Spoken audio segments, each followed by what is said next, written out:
Welcome to the Three Martini Lunch. Grab a stool next to Greg Columbus of Radio America and Jim Garrity of National Review. Three Martinis coming up. And we hope you had a wonderful Thanksgiving, and we're also thrilled you joined us for the Friday edition of the Three Martini Lunch. Thanks for being here. Today is our Black Friday special. I don't know if you guys have been tackling your neighbors in Walmarts and Targets and other places this morning for those great deals.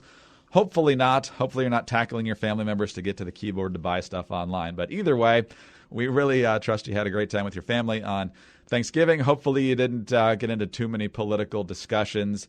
All the think pieces out this week about how to engage your Trump-loving uncle. Why is it always the uncle that supposedly loves Trump? I don't understand that. There's lots of people who like Trump or hate Trump. But anyway, let's get to our gift list. These are political gifts for people that we talk about. What do they need this holiday season based on what we've seen from them over the past year? So, Jim, what's the first gift you have in mind?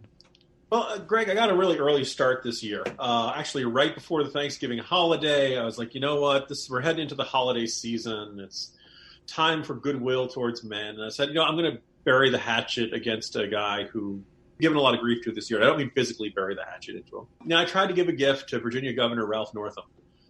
Greg, I decided to give him some Clearasil skincare products. I know he talked about he's got a hard time getting stuff off his face. And I just figured it was a good effort, to kind of put things behind us and say, hey, I want you to have a clean face heading into the new year. It's funny, though, Greg, it came back really fast. There was a little note attached, and it came from the governor. It said, Jim, as November demonstrated, dirt just doesn't stick to me anymore. Sadly true, at least right now in Virginia. So excellent.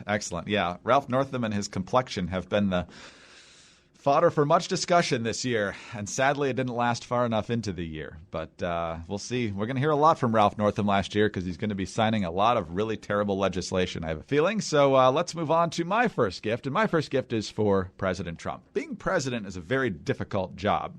As it's often said, if it gets to your desk, it's automatically difficult because other people haven't been in a position to solve it. And foreign policy is one of those ways where sometimes you have a hard time deciding between really bad options. The Middle East is often like that. Sometimes you have better options versus worse options, but often it can be a lot of competing interests that leave you with no good choices. And there's a phrase for that, and I believe it's called being between two scorpions. This is also the title of a fictional thriller authored by none other than Jim Garrity that came out back in June. We have shilled it relentlessly here on the Three Martini Lunch and are happy to do so. It's a great book. It was very well received. Excellent reviews across the board. If you haven't gotten it yet, we highly encourage you to do so. But I give it to President Trump because, the world's a complicated place. He's trying to be friends with Turkey. He's trying to sort of be friends with the Kurds. And trying to balance things in the Middle East. Then you've got whether to support the Chinese government because you're trying to get a trade deal or you want to side with the Hong Kong protesters. We would side with the protesters, but again, you have competing interests. So when that happens, you got to be able to balance things when you're not exactly sure that it's going to turn out super well. And Between Two Scorpions is not going to help you deal with China. It's probably not even going to help you deal with the situation in the Middle East. But it's a great read, and it helps to illustrate the problem. Thank you, Greg. That is very much appreciated, both the plug and all of the number of times you've mentioned over the year. Very much a big help. And to everyone, all the listeners out there who bought a copy, thank you. I was trying to come up with trying to bury the hatchet, be nice to people who we've been critical of this year, try to generate a little warmth for the holidays. And you may have seen this, GIF going around the internet. I was looking around social media for ideas. There's this GIF from The Simpsons. By the way, it's a GIF. It's not a GIF. It's a graphics interface file, not a graphics interface file. The GIF from The Simpsons of Bart Simpson, I believe. He's got a cake. It says, "At least you tried," and then he shoves it off the table in response to someone who didn't try. I want to get an "At least you tried" cake for Adam Schiff. He's been pushing impeachment for a long time. Very big fan of the theory that Trump was a Russian asset or Russian agent or had colluded with Russia, put all this, bet a whole lot on the Mueller report, didn't turn out the way he wanted. Now he's going into impeachment.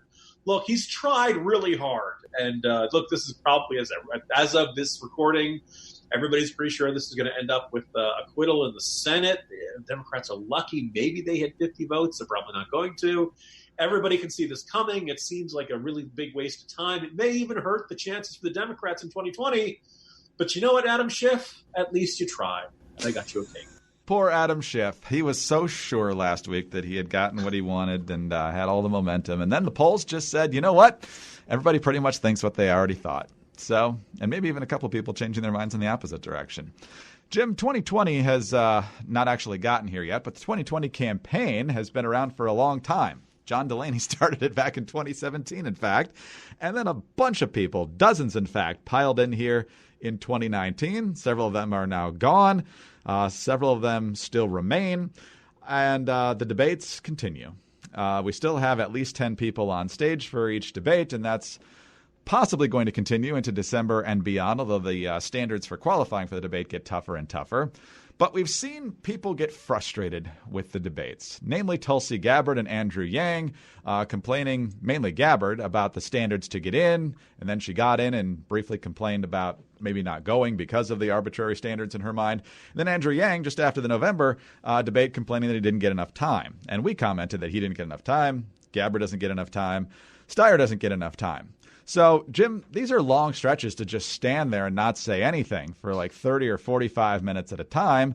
So I'm going to get a recliner for Andrew Yang, Tulsi Gabbard, and Tom Steyer so they can just sit back, maybe one of those recliners with a beverage container so they can just maybe watch what else is going on the stage because they know that the moderators from these mainstream media outlets want nothing to do with them for long swaths of the debate. And I was going to go with lazy boys, but now in the Democratic woke culture, I'm not sure that the chairs have actually identified as boys.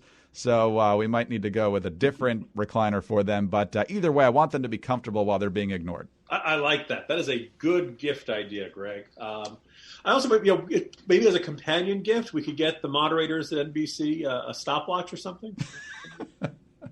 Too much to ask? So I was thinking about, who in Washington has had a rough couple of days or rough couple of weeks, months. Who needs a little pick-me-up? And I thought about, look, you think, Republicans have problems, you think Democrats have problems. Nobody has taken it on the chin more this year than the Washington Redskins. And so I was thinking about, who deserves a little better, who deserves a better, a better shot. And I decided, Haskins, the quarterback, who, a lot of people had high hopes for. A lot of people thought Dwayne Haskins was going to be the guy. He barely got a chance to start until like halfway through the season. So, Greg, I got him a selfie stick. It seems like the sort of thing he'd like to have. Apparently, he missed the last play of the game last week when he was supposed to go in and just take a knee. He was posing for selfies with fans on the sidelines, which is perhaps not the ideal behavior. You can't blame the kid for being excited, but so just give him a selfie stick. He won't have to be so close to the stands. He'll be able to take the picture and then hopefully get in time for the play. I think the bigger headline than him missing the snap was that there were actually fans at the game who were cheering for the Redskins. That's the there were a handful of them the previous week. Oh, as you know well. All right. Well, my third gift is for all the Democrats who have already dropped out. I'm not going to take time to list them here because I couldn't possibly remember them all. But you've got your John Hickenloopers, your Jay Inslees, your Kirsten Gillibrand, Beto O'Rourke. I'm sure I'm missing a ton of them. But parting gifts, including the home game. There actually is a game, I looked this up on Amazon, called Run for President, the Game.